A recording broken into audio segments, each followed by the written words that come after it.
Hello everyone, আমি শিল্পী। আর আশা করছি সকলে ভালো আছো, সুস্থ আছো। আজকে আমি তোমাদের সঙ্গে একটা মিনি ব্লগ শেয়ার করছি। আর এটা কিন্তু গণেশ পুজোর ভিডিও। আমি থাকি হচ্ছে এমপিতে, এমপির কাটনিতে। আর এই কাটনিতে কিন্তু যে গণেশ পুজো কীরম হয় আমি সেটাই আজকের ভিডিওটা তোমাদের দেখাচ্ছি।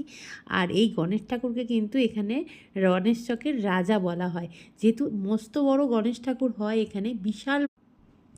আর এই গণেশ ঠাকুরকে কিন্তু এখানে রাজা বলা হয় এই গণেশ চকের।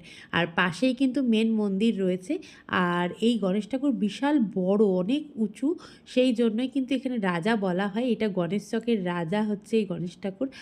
আর তোমরা যে যেখান থেকে ভিডিওটা দেখছো সেখানে গণেশ পুজো কীরম হয় এরকম অবশ্যই কিন্তু কমেন্টে জানিও। আর দেখতেই পাচ্ছ এখানে কিন্তু অনেক মেলা বসেছে। আর এই মেলা কিন্তু এখন 10 এই মেলা কিন্তু এখন 10 দিন ধরে চলবে।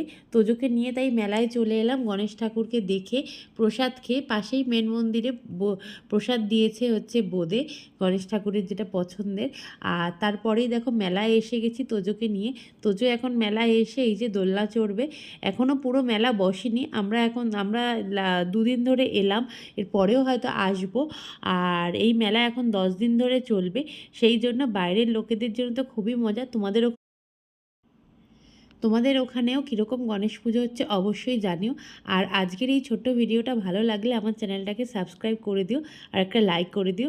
আর যদি কিছু জানার থাকে অবশ্যই কিন্তু কমেন্ট করো। তাহলে চলো আজকের ভিডিওটা এই পর্যন্ত। আশা করছি আজকের ভিডিওটা দেখতে তোমাদের ভালো লাগলো। আবার দেখা হবে নেক্সট কোনো ভিডিও নিয়ে। তাহলে চলো, টাটা।